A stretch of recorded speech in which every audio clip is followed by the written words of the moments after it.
തരട്ടെ. ഉണ്ണി മുതലാളി എന്ന് പറയുന്ന ഒരു മുതലാളി ഉണ്ടായിരുന്നു. അദ്ദേഹം പരിശുദ്ധമായ അള്ളാഹുവിന്റെ ദീൻ, ആ ദീനിലെ വലിയ ഷിയാറാണ് തലയ്ക്കെട്ട് ധരിക്കുക എന്നത്, തലപ്പാവ് ധരിക്കുക എന്നത്. അങ്ങനെ തലയ്ക്കെട്ട് നട്ട് നടന്ന അദ്ദേഹത്തിനൊരു കാറുണ്ടായിരുന്നു. ഇന്ന് കാറുണ്ടായിരുന്നു എന്ന് പറഞ്ഞാൽ വലിയ വിഷയമല്ല. കാറുണ്ടായിരുന്നു എന്ന് പറയുന്നൊരു കാലഘട്ടം ഉണ്ടായിരുന്നു. വളരെ അപൂർവമായ ആളുകൾക്ക് മാത്രം ഉണ്ടായിരുന്ന ഒരു കാലഘട്ടം. അംബാസഡർ കാറിന്റെ കാലഘട്ടം വളരെ അപൂർവമായ ചില മുതലാളിമാർക്ക് മാത്രം ഉണ്ടായിരുന്ന ഒരു കാലഘട്ടം. അദ്ദേഹത്തിന്റെ കാറിൽ ഒരു ഉസ്താദ് ഉണ്ടാകുമായിരുന്നു. എന്തിനാണ് ആ ഉസ്താദിനെ കൊണ്ടു നടന്നത്? ആ ഉസ്താദിന് ഈ ഹാജിയാർ അഥവാ ഉണ്ണി മുതലാളി എന്ന് പറയുന്ന മുതലാളിക്ക് നിസ്കരിക്കേണ്ട സമയമാകുമ്പോ ഇമാമ് നിന്ന് നിസ്കരിക്കാൻ ഒരു ഉസ്താദിനെ കാറിൽ കൊണ്ടു നടക്കുമായിരുന്നു. പക്ഷേ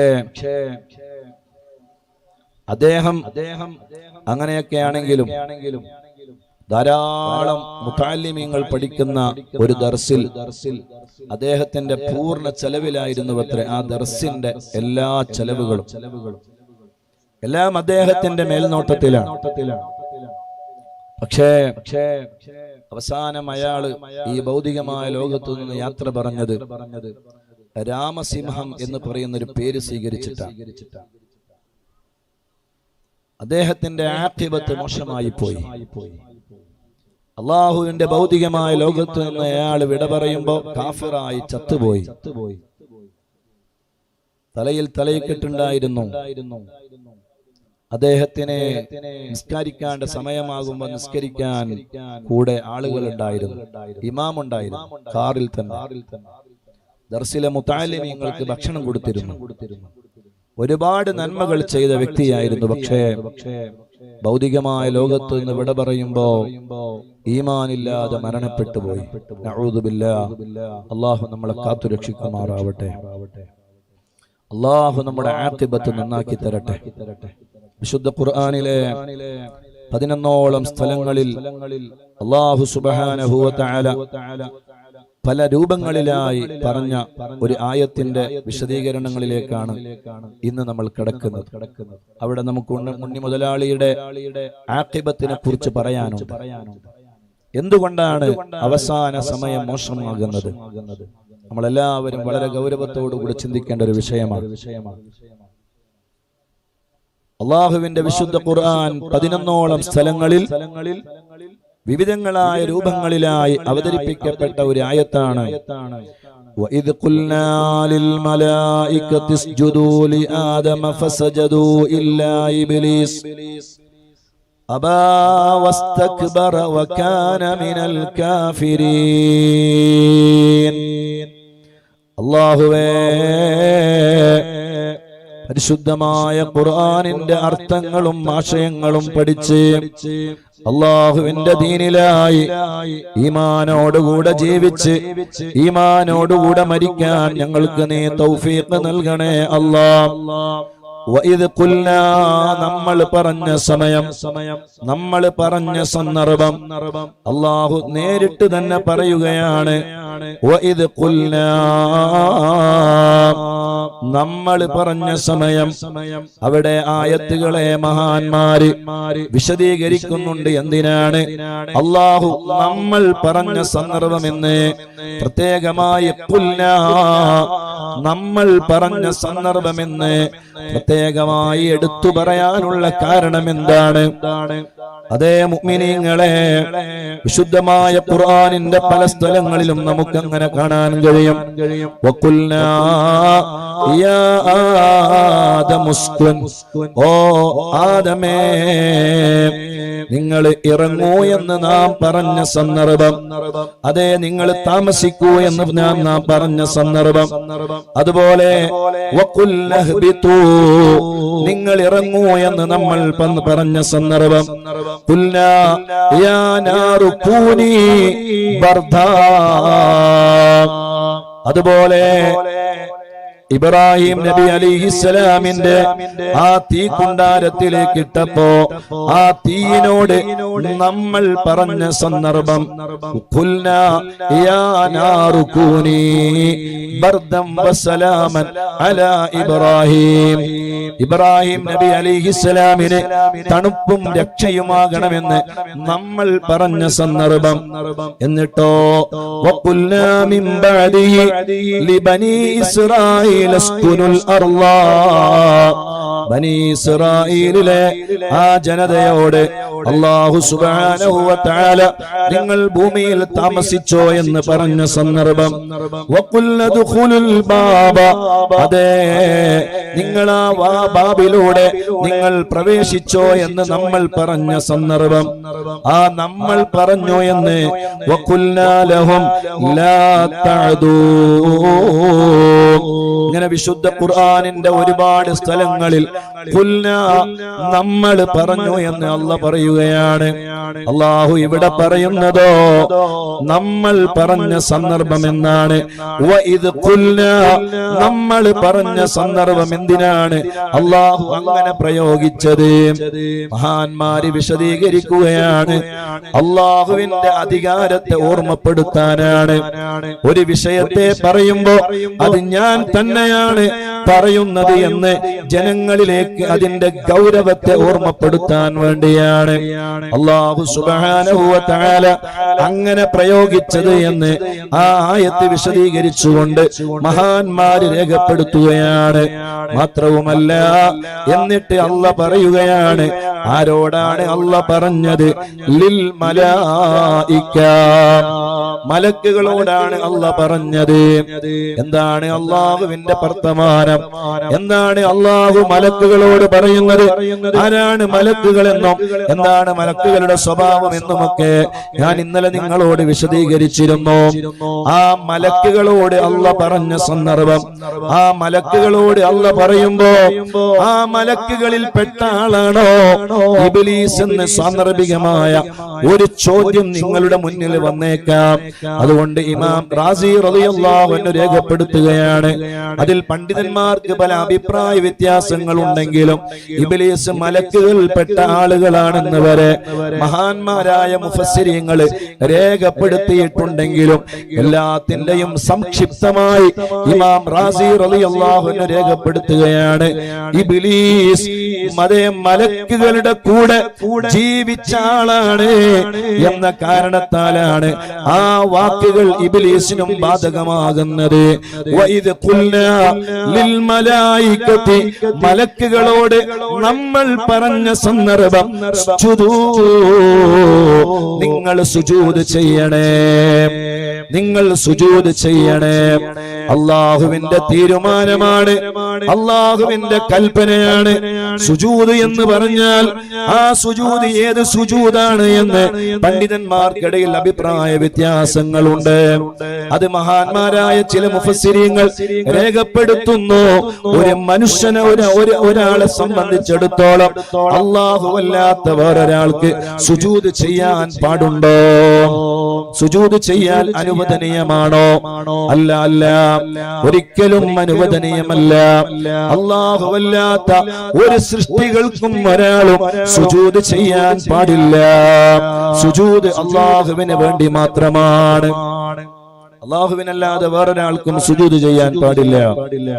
അങ്ങനെ ആർക്കെങ്കിലും സുജൂദ് ചെയ്യാൻ ഞാൻ കൽപ്പിക്കുമായിരുന്നുവെങ്കിൽ ഒരു ഭാര്യ ഒരു ഭർത്താവിനെ സുജൂദ് ചെയ്യാൻ ഞാൻ കൽപ്പിക്കുമായിരുന്നുവെന്ന് സയ്യിദുനാ മുഹമ്മദുർ റസൂലുള്ളാഹി സ്വല്ലല്ലാഹു അലൈഹി വസല്ലം. ലൗ അമർതു അഹദൻ അൻ യസ്ജുദ ലിഗൈരില്ലാഹി ലഅമർതുൽ മർഅത അൻ തസ്ജുദ ലിസൗജിഹാ.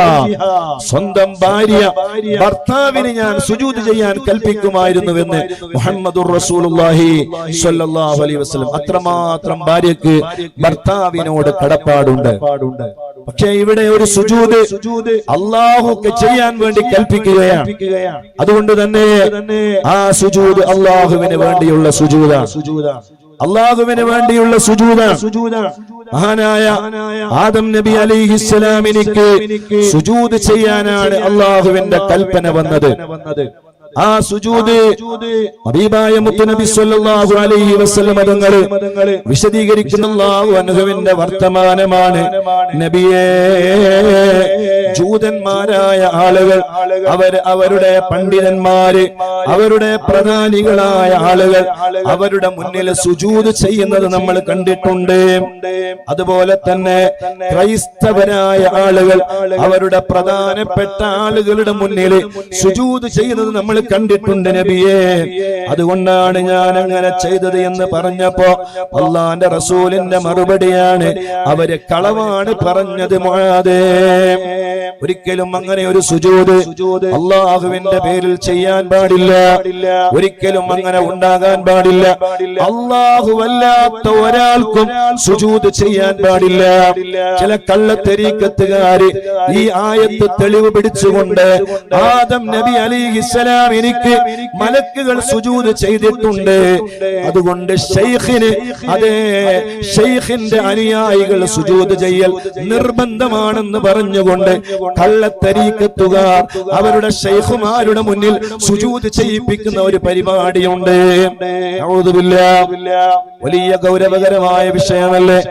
അല്ലാഹുവിനല്ലാതെ വേറൊരാൾക്കും സുജൂദ് ചെയ്യാൻ പാടില്ല. സുജൂദ് അല്ലാഹുവിന് മാത്രമാണ്.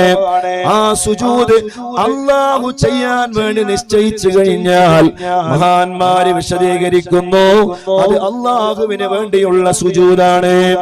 ആദം നബി അലൈഹിസ്സലാം ഒരു ഖിബില പോലെയായിട്ട് ആദം നബി അലൈഹിസ്സലാമിന് മുന്നിൽ സുജൂദ് ചെയ്തു എന്നാണ് അതിന്റെ അർത്ഥമെന്ന് വിശദീകരിച്ച മുഫസ്സിരീങ്ങളുണ്ട്. ഇമാം റാസി റളിയല്ലാഹു അൻഹു പറയുന്നു, അതൊരിക്കലും വിശ്വസിക്കാൻ പറ്റൂല, അതൊരിക്കലും സ്വീകരിക്കാൻ പറ്റൂല. കഅബയുടെ മുന്നിൽ ചെന്നിട്ട് ഒരാൾ സുജൂദ് ചെയ്യുമ്പോ അത് കഅബക്കുള്ള സുജൂദല്ലല്ലോ, അത് അല്ലാഹുവിനുള്ള സുജൂദാണല്ലോ. എന്നതുപോലെ ആദം നബി അലൈഹിസ്സലാമിന്റെ മുന്നിൽ സുജൂദ് ചെയ്തത് അത് ആദം നബിക്കുള്ള സുജൂദല്ല, അത് അല്ലാഹുവിന് വേണ്ടിയുള്ള സുജൂദാണ്. ആദം നബി ഒരു ഖിബല പോലെയായിട്ടാണ് സുജൂദ് ചെയ്തത് എന്ന് പറയുന്ന പണ്ഡിതന്മാരുണ്ട്. എന്നാൽ മഹാനായ ഇമാം റാസി റളിയല്ലാഹു അൻഹു അതിനെ എല്ലാത്തിനെയും റദ്ദ് ചെയ്തുകൊണ്ട് പറയുകയാണ്, ഒരിക്കലും അങ്ങനെയല്ല. അല്ലാഹു സുബ്ഹാനഹു വ തആല ആദം നബി അലൈഹിസ്സലാമിനോട്, അതേ മലക്കുകളോട് ആദം നബി അലൈഹിസ്സലാമിന് സുജൂദ് ചെയ്യാൻ പറഞ്ഞത് അല്ലാഹു നിശ്ചയിച്ച സുജൂദ് തന്നെയാണ്. ആ സുജൂദ് ആദം നബി അലൈഹിസ്സലാമിനിക്ക് ചെയ്യണമെന്ന് അല്ലാഹു നിശ്ചയിച്ചപ്പോ ആ സുജൂദ് നിർബന്ധമായ സുജൂദായി മാറി. അത് അല്ലാഹുവിന്റെ കൽപ്പനയാണ്, അത് അല്ലാഹുവിന്റെ തീരുമാനമാണ്. അതുകൊണ്ട് തന്നെ അത് അല്ലാഹുവിന് വേണ്ടിയുള്ള ഇബാദത്താണ്, അത് അല്ലാഹുവിന് വേണ്ടിയുള്ള സുജൂദാണ്. അല്ലാഹുവിന്റെ നിയമം നടപ്പിലാക്കുക എന്നതാണ് മലക്കുകളുടെ ഉത്തരവാദിത്വമെന്ന് ഇമാം റാസി റളിയല്ലാഹു അൻഹു രേഖപ്പെടുത്തുകയാണ്. എന്റെ പ്രിയപ്പെട്ട മുഅ്മിനീങ്ങളെ, ഞാൻ പറഞ്ഞു വരുന്നത് മഹാനായ ആദം നബി അലൈഹിസ്സലാമിന്റെ മുന്നിൽ സുജൂദ് ചെയ്യാൻ വേണ്ടി കൽപ്പിക്കുകയാണ്. ആരാണ് ആദം നബി അലൈഹിസ്സലാം? അത് ഇന്നലത്തെ ആയത്തുകളിൽ നമ്മൾ പറഞ്ഞിരുന്നു, അല്ലാഹുവിന്റെ പ്രതിനിധിയാണ്. ആ അല്ലാഹുവിന്റെ പ്രതിനിധിയുടെ മുന്നിൽ സുജൂദ് ചെയ്യുമ്പോ അതേ ലോകത്തുള്ള എല്ലാ മലക്കുകളെക്കാളും സ്ഥാനം അല്ലാഹുവിന്റെ പ്രവാചകനാണ് എന്ന് ജനങ്ങളെ പഠിപ്പിക്കുകയാണ് അല്ലാഹ്. ആ സുജൂദ് അപ്പോൾ മാത്രമല്ല, മൂസാ നബി അലൈഹി ഇസ്ലാമിന്റെ അടുക്കൽ വന്നിട്ട് ഇബ്ലീസ് പിന്നീട് തൗബയുടെ അവസരമുണ്ടോ എന്ന് ചോദിച്ചു. എനിക്ക് തൗബ ചെയ്യാനുള്ള അവസരമുണ്ടോ, എനിക്ക് അല്ലാഹുവിന്റെ പാപമോചനമുണ്ടോ? മൂസാ നബി അലൈഹി ഇസ്ലാം പറഞ്ഞു, ഉണ്ട്. എത്ര വലിയ തെറ്റ് ചെയ്ത ആൾക്കും പാപമോചനമുണ്ട്, നിനക്കും പാപമോചനമുണ്ട്. അപ്പൊ ഇബ്ലീസ് ചോദിച്ചു, എന്താണ് ഞാൻ അതിന് ചെയ്യേണ്ടത്? അതിന് നീ ചെയ്യേണ്ടത് ആദം നബി അലൈഹി ഇസ്ലാമിന്റെ ഖബറിന്റെ അടുക്കൽ പോയി സുജൂദ് ചെയ്യണം. അപ്പൊ ഇബ്ലീസ് പറഞ്ഞു, അത് പറ്റൂല, ഖബറിന്റെ അടുക്കൽ പോയി സുജൂദ് ചെയ്യാൻ എനിക്ക് കഴിയൂല. ജീവിതകാലത്ത് ഹയ്യായിരിക്കുമ്പോ തന്നെ ഞാൻ സുജൂദ് ചെയ്തിട്ടില്ല, പിന്നെ മരിച്ചതിന് ശേഷം സുജൂദ് ചെയ്യുകയോ? അതെന്നെ കൊണ്ട് സാധ്യമല്ല. ആദം നബി അലൈഹിസ്സലാമിന് സുജൂദ് ചെയ്യണമെന്ന് അല്ലാഹുവിന്റെ കൽപ്പന വന്നു. ആ കൽപ്പന വന്നപ്പോൾ ഫസജദൂ അവരെല്ലാവരും സുജൂദ് ചെയ്തു. മുഅ്മിനീങ്ങളെ, ആദം നബി അലൈഹിസ്സലാമിനെ സുജൂദ് ചെയ്യണമെന്ന് പറഞ്ഞപ്പോ ഫസജദൂ അവരെല്ലാവരും സുജൂദ് ചെയ്തു. സുബ്ഹാനല്ലാഹ്. അല്ലാഹ് എല്ലാവരും ഉടനെ സുജൂദ് ചെയ്തു എന്ന് പറയാൻ വേണ്ടിയാണ് ഒരു ഫാ അല്ലാഹു അവിടെ കൊണ്ടുവന്നത്. ഫസജദു, വെറും സജദു എന്ന് പറഞ്ഞാൽ മതിയായിരുന്നു. പക്ഷേ സജദു എന്ന് പറയാതെ ഫസജദു എന്ന് പറയാനുള്ള കാരണം ഉടനെ സുജൂദ് ചെയ്തു. അവിടെ പിന്തിച്ചില്ല, അവിടെ വൈകിച്ചില്ല, ഒരു സമയവും മലക്കുകൾ കളഞ്ഞില്ല. ഉടനെ ആ സുജൂദ് എന്ന വലിയ ദൗത്യം അവർ ചെയ്തു. ആരാണ് ആദ്യമായി സുജൂദ് ചെയ്തത്? അന്ന അവ്വല മൻ സജദ ജിബ്രീൽ. ആദ്യമായി സുജൂദ് ചെയ്തത് ജിബ്രീൽ അലൈഹിസ്സലാമാണ്. സുമ്മ മീകായിൽ, പിന്നെ മീകായിൽ അലൈഹിസ്സലാമാണ്. സുമ്മ ഇസ്രാഫീൽ, പിന്നെ ഇസ്രാഫീൽ അലൈഹിസ്സലാമാണ്. സുമ്മ അസ്റായീൽ, പിന്നെ അസ്റായീൽ അലൈഹിസ്സലാമാണ്. സുമ്മ സായിറുൽ മലായികത്തി അലൈഹിമുസ്സലാം, പിന്നെ എല്ലാ മലക്കുകളും സുജൂദ് ചെയ്തു. ഇല്ല, അല്ലാഹു സുബ്ഹാനഹു വ തആല പറയുന്നു ഫസജദൂ അവര് എല്ലാവരും സുജൂദ് ചെയ്തു. എല്ലാവരും സുജൂദ് ചെയ്തു. പക്ഷേ ഒരാള് മാത്രം സുജൂദ് ചെയ്തില്ല. ഇല്ല ഇബ്ലീസ്. ഇബ്ലീസ് ഒഴികെ, ഇബ്ലീസ് ഒഴികെ ബാക്കി എല്ലാവരും ആദം നബി അലൈഹിസ്സലാമിന്റെ മുന്നിൽ സുജൂദ് ചെയ്യുകയാണ്. സുബ്ഹാനല്ലാഹ്. മുഅ്മിനീങ്ങളെ, അവൻ സുജൂദ് ചെയ്തില്ല. കാരണം അവൻ പറഞ്ഞത് എന്നെ സൃഷ്ടിക്കപ്പെട്ടത് അതേ തീയിനാലാണ്. മണ്ണ് കൊണ്ട് സൃഷ്ടിക്കപ്പെട്ട ഒരാളുടെ മുന്നിൽ ഞാൻ സുജൂദ് ചെയ്യൂല. തീയിന്റെ സ്വഭാവം കിബറാണ്, മണ്ണിന്റെ സ്വഭാവം വിനയമാണ്. മഹാന്മാർ അത് വിശദീകരിക്കുന്നുണ്ട്. അതെ, ഒരിക്കലും മണ്ണിനേക്കാളും വലുതാവാൻ തീയ്ക്ക് സാധ്യമല്ല. കാരണം മണ്ണ് കൊണ്ട് തീയിനെ അണച്ചു കളയാൻ കഴിയും, പക്ഷേ മണ്ണിനെ നശിപ്പിക്കാൻ ഒരു തീയിനും സാധ്യമല്ല. അതുകൊണ്ട് തീയിനേക്കാളും ശക്തി മണ്ണിന് തന്നെയാണ് എന്ന് മഹാന്മാര് രേഖപ്പെടുത്തുകയാണ്. സുബ്ഹാനല്ലാഹ്. എന്നിട്ട് മഹാനത് അല്ലാഹു സുബ്ഹാനഹു വ തആല പറഞ്ഞുവല്ലോ, ഇല്ല ഇബ്ലീസ്, ഇബ്ലീസ് ഒഴികെ. ഇബ്ലീസിന്റെ ആദ്യത്തെ നാമം എന്താണ്? യഥാർത്ഥത്തിൽ ഇബ്ലീസിന്റെ പേര് ഇബ്ലീസ് എന്നല്ല. ഇബ്ലീസിന്റെ പേര് മറ്റൊരു പേരായിരുന്നു. സുബ്ഹാനല്ലാഹ്. മഹാന്മാര് അത് വിശദീകരിക്കുന്നുണ്ട്. ഇബ്ലീസിന്റെ പേര് മറ്റൊരു പേരായിരുന്നു. ആ പേര് മാറ്റിയിട്ടാണ് ഇബ്ലീസിനെ അല്ലാഹു സുബ്ഹാനഹു വ തആല 11 സ്ഥലങ്ങളിലും വിശുദ്ധ ഖുർആനിലെ 11 സ്ഥലങ്ങളിലും ആ ആയത്തും മറ്റൊരു രൂപത്തിൽ വിശദീകരിച്ചപ്പോ പറഞ്ഞപ്പോ അവിടെയെല്ലാം അല്ലാഹു സുബ്ഹാനഹു വ തആല പറഞ്ഞത് ഇബ്ലീസ് എന്നാണ്. സുബ്ഹാനല്ലാഹ്. ഇബ്ലീസ് എന്നാണ് അല്ലാഹു സുബ്ഹാനഹു വ തആല പറഞ്ഞത്. ഇബ്ലീസിനെ അല്ലാഹു സുബ്ഹാനഹു വ തആല നൽകിയ ആ വല്ലാത്ത ദുരന്തകരമായ ഒരു പേര്, എന്നും നശിപ്പിക്കപ്പെട്ടവൻ, എന്നും മോശമായവൻ എന്നർത്ഥം വരുന്ന ആ വല്ലാത്ത ഒരു മോശമായ പേര് അല്ലാഹു സുബ്ഹാനഹു വ തആല നൽകിയതാണ്.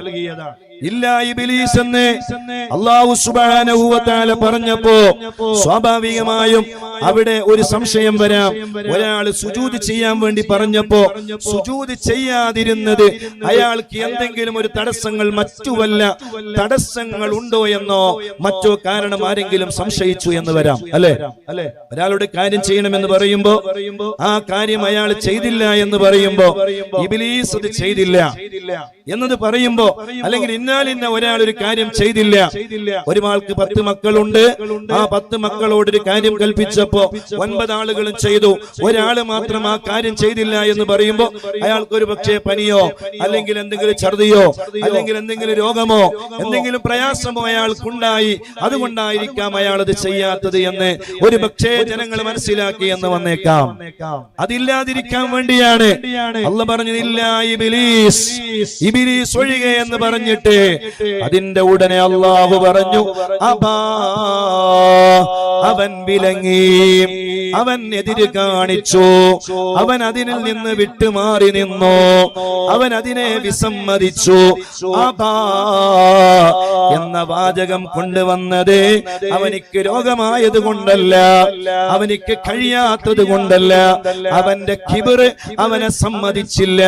അബാ വസ്തക്ബറ, ഇബ്ലീസ് കിബർ കാണിച്ചു പോയി. സുബ്ഹാനല്ലാഹ്, വകാന മിനൽ കാഫിരീൻ. അതെ, ഇബ്ലീസ് കിബർ കാണിച്ചു എന്ന് മാത്രമല്ല, അവൻ കാഫിരീങ്ങളിൽ പെട്ടവനായിരുന്നു, അവൻ അവിശ്വാസികളിൽ പെട്ടവനായിരുന്നു. സുബ്ഹാനല്ലാഹ്, ഇബ്ലീസ് കാഫിരീങ്ങളിൽ പെട്ടവനായിരുന്നു. അപ്പൊ തുടക്കത്തിൽ തന്നെ അവൻ കാഫിറാകുമെന്നും അവൻ അവിശ്വാസിയാകുമെന്നും അള്ളാഹുവിന് നേരത്തെ അറിയുമായിരുന്നു. 8000 വർഷം അള്ളാഹുവിന് ഇബാദത്ത് ചെയ്ത ആളാണ് ഇബ്ലീസ്. 2 വർഷമല്ല, 10 വർഷമല്ല, 100 വർഷമല്ല, 8000 വർഷം അള്ളാഹുവിന് ഇബാദത്ത് ചെയ്യാൻ അവസരം ലഭിച്ച ആളാണ് ഇബ്ലീസ്. പക്ഷേ സുബ്ഹാനല്ലാഹ്, വസ്തക്ബറ, അവൻ കിബർ കാണിച്ചു, അവൻ വിസമ്മതിച്ചു. എന്തിനാണ് മുഅ്മിനീങ്ങളെ ഈ ആയത്ത് ഞാൻ പറഞ്ഞതെന്നറിയുമോ? അല്ലാഹു സുബ്ഹാനഹു വ തആല അവസാനമായി രേഖപ്പെടുത്തിയ കാര്യമാണ് എന്റെ വിഷയം. വകാന മിനൽ കാഫിരീൻ, അവൻ പിന്നീട് അവിശ്വാസിയാകുമെന്ന് അള്ളാഹുവിന് നല്ല ഉറപ്പുണ്ട്. അവനിക്ക് അള്ളാഹു എല്ലാ സൗകര്യങ്ങളും ചെയ്തു കൊടുത്തു, സ്വർഗത്തിൽ ജീവിക്കാനുള്ള അവസരം നൽകി, എല്ലാ സൗകര്യങ്ങളും അള്ളാഹു ചെയ്തു കൊടുത്തു. സ്വർഗത്തിന്റെ താക്കോല് വരെ ഒരു സമയത്ത് അള്ളാഹു സുബ്ഹാനഹു വ തആല ഇബ്ലീസിനെ ഏൽപ്പിച്ചുവെന്ന് ഇമാം റാസി റളിയല്ലാഹു അൻഹു രേഖപ്പെടുത്തുന്നുണ്ട്. സുബ്ഹാനല്ലാഹ്, എന്നിട്ട് മാത്രമല്ല, ഇബ്ലീസിന് അള്ളാഹു കൊടുത്ത വലിയ അനുഗ്രഹം, ഒരുപാട് അനുഗ്രഹം ഇബ്ലീസിന് അള്ളാഹു ചെയ്തു കൊടുത്തു. ഏതുപോലെ എന്നറിയുമോ? ബാവുന ബൽഗൂറ എന്ന് പറയുന്ന അതേ വ്യക്തിയില്ലേ, അവസാനം മൂസാ നബി അലൈഹിസ്സലാമില് അവിശ്വസിച്ചുകൊണ്ട് കാഫിറായി ചത്തുപോയ ആളില്ലേ, അയാളുടെ നാവിന്റെ തുമ്പത്ത് അല്ലാഹു സുബ്ഹാനഹു വ തആല പരിശുദ്ധമായ ദിക്റുകളെ ഉരുവിടാനുള്ള സൗകര്യം അല്ലാഹു അയാൾക്ക് ചെയ്തു കൊടുത്തിരുന്നുവത്രേ. ഒരാൾ ധാരാളം ദിക്ർ ചൊല്ലുന്നത് കൊണ്ട്, ഒരാൾ ധാരാളം നന്മകൾ ചെയ്യുന്നത് കൊണ്ട്, ഒരാൾ ധാരാളം ഖൈർ ചൊരിയുന്നത് കൊണ്ട് അയാൾ നല്ല ആളാണെന്ന് മനസ്സിലാക്കാൻ വകുപ്പുണ്ടോ? അവസാന സമയം നോക്കിയിട്ടാണ് ഒരു മനുഷ്യന്റെ തീരുമാനങ്ങളെ അല്ലാഹു തീരുമാനിക്കുന്നത്. വഇന്നമൽ അഅമാലു ബിൽ ഖവാതീം, ഇമാം ബുഖാരി റളിയല്ലാഹു അൻഹു ഉദ്ധരിക്കുന്ന ഒരു ഹദീസിൽ കാണാം, വഇന്നമൽ അഅമാലു ബിൽ ഖവാതീം, ഒരാളുടെ അമലുകളെ അല്ലാഹു പരിഗണിക്കുന്നത്, അല്ലാഹു സ്വീകരിക്കുന്നത് അയാളുടെ അവസാനം നോക്കിയിട്ടാണ്. അല്ലാഹു നമ്മുടെ ആഖിബത്ത് നന്നാക്കി തരട്ടെ, അല്ലാഹു നമ്മുടെ ആഖിബത്ത് നന്നാക്കി തരട്ടെ. നമ്മൾ നല്ല റമളാനിലെ നോമ്പ് നോറ്റ്, റമളാനിൽ തറാവീഹ് നിസ്കരിച്ച്, ഖുർആൻ ഓതി, പ്രഭാഷണം നടത്തി, പ്രഭാഷണത്തിന്റെ വേദിയിലിരുന്ന് എല്ലാ ദിവസവും ദിക്ർ ചൊല്ലി, എല്ലാ ദിവസവും നന്മകൾ ചെയ്ത് അങ്ങനെ ജീവിക്കുന്നവരാണെങ്കിലും നമ്മുടെ കാര്യങ്ങളുടെ തീരുമാനം അത് അവസാന സമയം നോക്കിയാണ്, ആഖിബത്ത് നോക്കിയാണ്. ഇബ്ലീസ് എത്ര വലിയ ആരാധ്യന, അതെ എത്ര വലിയ ഇബാദത്ത് ചെയ്തവനായിട്ടോ, അല്ലാഹു ധാരാളം സൗകര്യങ്ങൾ നൽകിയിട്ടോ, സ്വർഗം കാണാനുള്ള അവസരം കൊടുത്തിട്ടോ, ആ സ്വർഗത്തിന്റെ താക്കോല് അല്ലാഹു കൊടുത്തിട്ടോ, 8000 വർഷം ഇബാദത്ത് ചെയ്യാനുള്ള സൗകര്യം ഉണ്ടായിട്ടും അവസാനം അവന് കാഫിറായി, വകാന മിനൽ കാഫിരീൻ, അവൻ കാഫിരീങ്ങളിൽ പെട്ടവനാണ്, അവൻ അവിശ്വാസികളിൽ പെട്ടവനാണ് എന്ന് അല്ലാഹ് പറയുമ്പോ ആ ഒരു വിഭാഗത്തിൽ നമ്മൾ പെടാതിരിക്കണമെങ്കിലോ അല്ലാഹുവിനോട് നിരന്തരമായ ദുആ വേണം. അല്ലാഹുവേ ഞങ്ങളെ ആഖിബത്ത് നന്നാക്കി തരണേ അല്ലാഹ്, ഞങ്ങളെ ആഖിബത്ത് നന്നാക്കി തരണേ അല്ലാഹ്, ഞങ്ങളെ അവസാന സമയം നന്നാക്കണേ റബ്ബേ. ഏറ്റവും പ്രധാനമായി ആഖിബത്ത് നന്നാവാനുള്ള ഏറ്റവും നല്ല വഴി എന്ന് പറയുന്നത് മുഅ്മിനീങ്ങളെ നമ്മുടെ ആദരവേറിയ സ്വഭാവത്തിന്റെ ജീവിതമാണ്. ആദരവിന് കോട്ടം തട്ടാൻ പാടില്ല, ബഹുമാനത്തിന് കോട്ടം തട്ടാൻ പാടില്ല. ആദരിക്കേണ്ടവരെ ആദരിക്കണം, ബഹുമാനിക്കേണ്ടവരെ ബഹുമാനിക്കണം. ഞാൻ നേരത്തെ ഉണ്ണി മുതലാളിയുടെ കഥ പറഞ്ഞില്ലേ, കാറിൽ കൂടെ ഒരു ഉസ്താദ് ഉണ്ടായിരുന്നു, തലയെ കെട്ടിയിരുന്നു. പക്ഷേ മുത്താലിമീങ്ങൾക്ക് ഭക്ഷണം കൊടുത്തിരുന്നു. പക്ഷേ എന്താണ് സംഭവിച്ചത്? തന്റെ ദർസിൽ പഠിക്കുന്ന, തന്റെ കീഴിൽ പഠിക്കുന്ന മുത്താലിമീങ്ങളുടെ ഉസ്താദിന്റെ അടുക്കലേക്ക് ദർസിലേക്ക് ചെല്ലുകയാണ്. എന്നിട്ട് ദർസിൽ ചെന്നിട്ട് ഉസ്താദിനോട് പറയുകയാണ്, മുത്താലിമീങ്ങളുടെ പരീക്ഷയുടെ റിസൾട്ട് വേണം. ഉസ്താദ് പാവപ്പെട്ട ഒരു മൗലിയാർ ഉസ്താദാണ്. സുബ്ഹാനല്ലാഹ്, ആ ഉസ്താദ് ആ ദർസിലെ മുത്താലിമീങ്ങളുടെ റിസൾട്ടിൽ ഒരു മാറ്റത്തിരുത്തലുകളും വരുത്താതെ അതങ്ങനെ തന്നെ ഇയാളുടെ കയ്യിൽ കൊടുക്കുകയാണ്. സുബ്ഹാനല്ലാഹ്, അദ്ദേഹമാണെങ്കിലോ ആ റിസൾട്ട് ഇങ്ങനെ നോക്കുകയാണ്. അടിവച്ച വലിയ വലിയ ഉസ്താദുമാര് പരീക്ഷകളിൽ അമ്പേ പരാജയപ്പെട്ടു പോയിട്ടുണ്ട്. പരീക്ഷ ഒരിക്കലും അത് ഒരാളുടെ പഠനത്തെ വിലയിരുത്താനുള്ള മാനദണ്ഡമല്ല. ഒരാൾക്ക് നന്നായി എഴുതാൻ കഴിഞ്ഞു എന്ന് വരാം. ഒരാൾക്ക് ഒരു കിതാബ് കയ്യിൽ കൊടുത്താൽ ആ കിതാബ് അയാൾ മണിമണിയായി ഉത്തരങ്ങൾ എഴുതാൻ പറഞ്ഞു കൊടുക്കാൻ അദ്ദേഹത്തിന് കഴിഞ്ഞു എന്ന് വരാം. പക്ഷെ എഴുതി പിടിപ്പിക്കാൻ അദ്ദേഹത്തിന് കഴിഞ്ഞുകൊള്ളണമെന്നില്ല. ചില ആളുകൾക്ക് അള്ളാഹു എഴുതാൻ നല്ല കഴിവ് കൊടുക്കും. പക്ഷേ കിതാബ് കയ്യിൽ കൊടുത്തിട്ട് അർത്ഥം വെക്കാൻ പറഞ്ഞാൽ അയാൾക്ക് നന്നായി അർത്ഥം വെക്കാൻ കഴിഞ്ഞുകൊള്ളണമെന്നില്ല. അത് ഓരോരുത്തർക്കും അള്ളാഹു കൊടുക്കുന്ന കഴിവുകളാണ്. പക്ഷേ പരീക്ഷ ഒരിക്കലും ഒരാളുടെ ജയപരാജയങ്ങളെ നിശ്ചയിക്കാനുള്ള ഒരു യഥാർത്ഥ മാനദണ്ഡമല്ല. പക്ഷെ അത് സ്വാഭാവികമായും അങ്ങനെ മനസ്സിലാക്കി പോയി എന്ന് മാത്രം. അവിടെയാണ് ഈ മുതലാളിക്ക് കൊടുത്ത ലിസ്റ്റില് ഒരുപാട് വലിയ വലിയ ഉസ്താദുമാര് പരാജയപ്പെട്ടു പോയിട്ടുണ്ട്. ഈ മുതലാളി വിചാരിച്ചു, ഞാനാണ് ഭക്ഷണം കൊടുക്കുന്നത്, ഞാനാണ് ഇതൊക്കെ ചെയ്യുന്നത്, അതുകൊണ്ട് എനിക്കും എന്തുമാകാമെന്ന ധാരണയിൽ അയാളുടെ നാവ് കൊണ്ട് അയാള് പറഞ്ഞു പോയി. ഒരിക്കലും അതേ റമദാനിൽ നോമ്പ് നോറ്റുകൊണ്ട് ആ പദം ഉപയോഗിക്കാൻ എന്നെ കൊണ്ട് കഴിയൂല. നമ്മുടെ നാടുകളിലൊക്കെയും അലഞ്ഞു തിരിഞ്ഞു നടക്കുന്ന ഒരു ജീവിയില്ലേ, ആ ജീവിയുടെ പേര് വിളിച്ചുകൊണ്ട് ഈ ജീവിയുടെ മക്കളെ എന്ന് ആ മുത്തഅല്ലിമീങ്ങളെ, നിങ്ങൾക്ക് ഇതിനാണോ ഞാൻ ഭക്ഷണം തരുന്നത്? അതുകൊണ്ട് സംസാരിച്ചു പോയി. കിബറിന്റെ സ്വഭാവം വന്നുപോയി, അയാളുടെ സ്വഭാവത്തിൽ മാറ്റം വന്നുപോയി. ഉസ്താദിനെ കൂടെ കാറിൽ ഇരുത്തിയിട്ട് നിസ്കാരത്തിന്റെ സമയമാകുമ്പോ നിസ്കാരത്തിന് ഇമാമ് നിൽക്കാൻ ഒരു ഉസ്താദിന് ശമ്പളം കൊടുത്ത് കാറിൽ കൊണ്ട് നടന്നിരുന്നിട്ട് അങ്ങനെ ഉണ്ടായിരുന്നിട്ടും പക്ഷേ അവസാനം അതേ ഈ ഉസ്താദ് വിഷമത്തിലായി, വേദനയിലായി. എന്റെ മക്കൾ അയാള് ചീത്ത വിളിച്ചു കളഞ്ഞല്ലോ. ഒരു ഉസ്താദിന് അത് സഹിക്കാൻ കഴിയുമോ? ആ വേദന സഹിക്കാൻ കഴിയുമോ? സ്വന്തം മക്കളെ ആരെങ്കിലും ചീത്ത വിളിച്ചാൽ ഒരു ഉസ്താദിനും അത് സഹിക്കാൻ കഴിയൂല. ആ ഉസ്താദ് വേദനയോടെ ഇരിക്കുമ്പോഴാണ് മഹാനായ തേനു മുസ്ലിയാർ ആ സദസ്സിലേക്ക് കടന്ന്, ആ ദർസിലേക്ക് കടന്നു വരുന്നത്. വലിയ മഹാനല്ലേ തേനു മുസ്ലിയാർ, വലിയ ഔലിയാക്കളിൽപ്പെട്ട മഹാനാണ്. ആ തേനു മുസ്ലിയാർ ചോദിച്ചു, ഉസ്താദേ എന്താണ് നിങ്ങളുടെ വേദന, എന്താണ് നിങ്ങളുടെ പ്രയാസം? മാനസികമായൊരു ടെൻഷൻ കാണുന്നുണ്ടല്ലോ. അപ്പോഴാണ് തേനു മുസ്ലിയാരോട് ഈ ഉസ്താദ് സംഭവങ്ങൾ മുഴുവനും വിശദീകരിക്കുന്നത്. അല്ലയോ മഹാനവറുകളെ, എനിക്ക് സഹിക്കാൻ കഴിയുന്നില്ല, എന്റെ മുത്തഅല്ലിമീങ്ങൾ അയാള് ചീത്ത വിളിച്ചുപോയി. ഉടനെ തേനു മുസ്ലിയാരുടെ സുന്ദരമായ നാവ് കൊണ്ട് ഇഹ്യാ ഉലൂമുദ്ദീൻ എന്ന് പറയുന്ന ഗ്രന്ഥം തലയിൽ പേറി നടന്നിരുന്ന മഹാനാണ്. രാത്രി കിടന്നുറങ്ങുമ്പോ തന്റെ നെഞ്ഞിന്റെ മുകളിൽ ഇഹ്യാ ഉലൂമുദ്ദീൻ എന്ന് പറയുന്ന ഗ്രന്ഥം അത് നെഞ്ഞിന്റെ മുകളിൽ വെച്ച് കിടന്നിരുന്ന മഹാനാണ് മഹാനായ തേനു മുസ്ലിയാർ. അദ്ദേഹം മഹാനവറുകളുടെ നാവ് കൊണ്ട് വന്നുപോയി അവൻ കാഫിറാണ്. സുബ്ഹാനല്ലാഹ്. പിന്നീട് ഒരു കഥ അദ്ദേഹത്തിന്റെ പേര് മാറ്റുകയാണ്. അദ്ദേഹത്തിന്റെ പേര് രാമസിംഹം എന്നായി മാറുകയാണ്. പെരിന്തൽമണ്ണയിലെ ഒരു ക്ഷേത്രത്തിലെ പൂജാരിയായിട്ട് അദ്ദേഹം ഈ ലോകത്തോട് വിട പറയുകയാണ്. നഊദു ബില്ലാഹ്.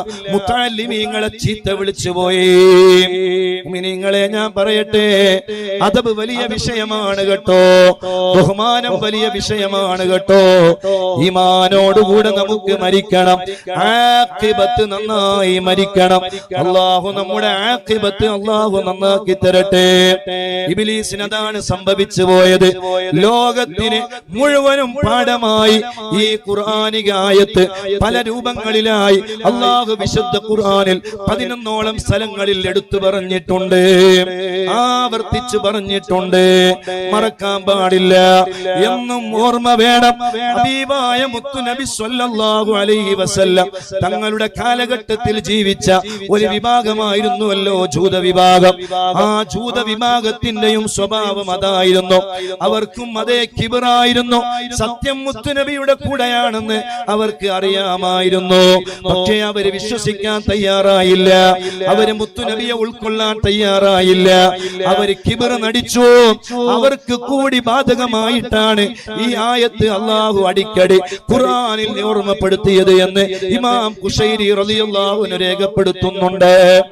പറയട്ടെ മുഅ്മിനീങ്ങളെ, അല്ലാഹു നമ്മളെ ഈമാനോടെ മരിപ്പിച്ചു തരട്ടെ.